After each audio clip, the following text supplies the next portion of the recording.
एक समय की बात है। शहर से दूर एक गांव था और उस गांव में एक पुरानी सी झोपड़ी थी। उस झोपड़ी में एक कामचोर किसान रहा करता था। वह इतना कामचोर था कि कुछ भी काम नहीं किया करता था। जब देखो दिन भर सोया रहता था और आराम किया करता था। और जब भी वह उठता था तो बाहर जाके लोगों को परेशान करता रहता था। अरे भाई साहब, कहाँ जा रहे हो? तनिक बैठे हो, हाल चाल सुनाओ। और ऐसे ही मुफ्त का खाना खाया करता था, मज़े से रहता था और लोगों को परेशान किया करता था और दिन भर आते जाते लोगों को ताड़ा करता था।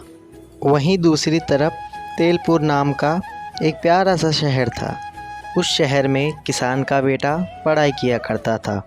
वह हालांकि पढ़ाई में बहुत तेज़ था, लेकिन फ़ीस न देने की वजह से स्कूल से भी उसको निकाल दिया गया और घर का किराया भी ना देने के चलते उसे घर से भी निकाल दिया गया। वह बहुत दुखी था।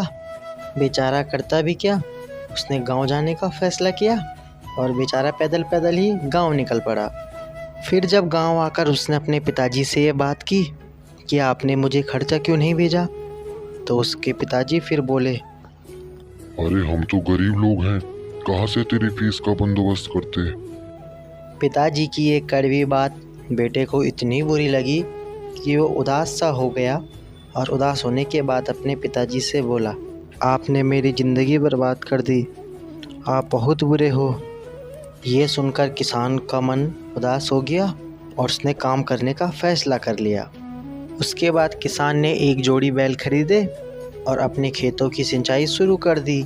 वह अपने खेतों में हल जोतता रहता और उसने दूर दूर तक भी लोगों के खेतों में काम किया। और उसके बैल भी बहुत ईमानदार थे, वो भी अपने मालिक का पूरा ध्यान रखते थे। अगर आगे से शेर भी आ जाता तो वो समझाते थे कि हमें मालिक की सेवा करने दो। किसान फिर बहुत मेहनती हो गया था। वो लकड़ी लेने भी जाता था और लकड़ी लेने के लिए जाते समय वह मन ही मन सोचता रहता था कि मैं क्या बड़ी भूल कर चुका था। अच्छा हुआ मेरे बेटे ने मुझे सही याद दिला दी। वो डेली लकड़ी के लिए जाता था, लकड़ी फाड़ता था और लकड़ी फाड़ने के बाद उनकी गठरिया बनाता था और गठरिया बनाने के बाद अपने घर के लिए निकल पड़ता था। शाम भी हो जाती थी, कभी दिन के समय वो घर पहुंच जाता था। ऐसे करते करते गरीब किसान ने बहुत मेहनत की। हालांकि पैसों की तंगी अभी भी उसे शर्मिंदा कर रही थी। उसका बच्चा उसे बोलता था बार बार कि पैसे दो, लेकिन इतनी मेहनत करने के बाद भी किसान के हाथ बहुत कम ही पैसे लग पाते थे। ये सोचकर किसान ने सेठ के पास जाने का फ़ैसला किया। उसने सेठ को कहा, अगर आप मुझे कुछ कर्जा दे देते तो मेरा फ़ायदा हो जाता, मैं अपने बच्चे को शहर पढ़ाने के लिए भेज देता। लेकिन सेठ ने कहा कि मेरे पास पैसे नहीं हैं, तुम वैसे भी काम धाम तो ढंग से कर नहीं पाते और कुछ तुम्हारी आय भी नहीं होती, तुम मेरे से लिया हुआ कर्जा वापस कैसे करोगे। ये सुनकर गरीब किसान घर लौट आया। जब वह निराश होकर घर पहुंचा तो बीवी ने उससे पूछा कि तुम पैसे का बंदोबस्त कर पाए। तो किसान ने निराश होकर ना बोला। तो फिर बीवी ने कहा, धिक्कार है तुम्हारी ज़िंदगी पर, तुम एक बच्चे की भी परवरिश नहीं कर पाए, पूरे घर का खर्चा तो मैं ही उठाती हूँ।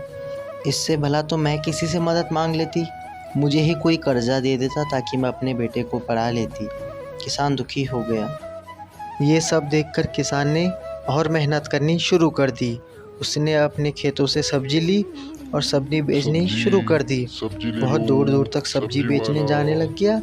बहुत सब्जी बेचता था और शाम को घर वापस लौटकर आ जाता था। फिर काम और अच्छा चलने लग गया। वह रात को देर देर तक अपने घर जाया करता था और सुबह जल्दी अपने काम पर चला जाया करता था। किसान ने अपने बच्चे की फ़ीस करने के लिए दिन रात एक कर दिया। जब बच्चे ने पूछा कि फ़ीस का प्रबंध हो गया, तब पिता बोला, बेटा मैं अपनी तरफ से पूरी मेहनत कर रहा हूँ और जल्द ही तुम्हारी फीस तुम्हें दे दूंगा।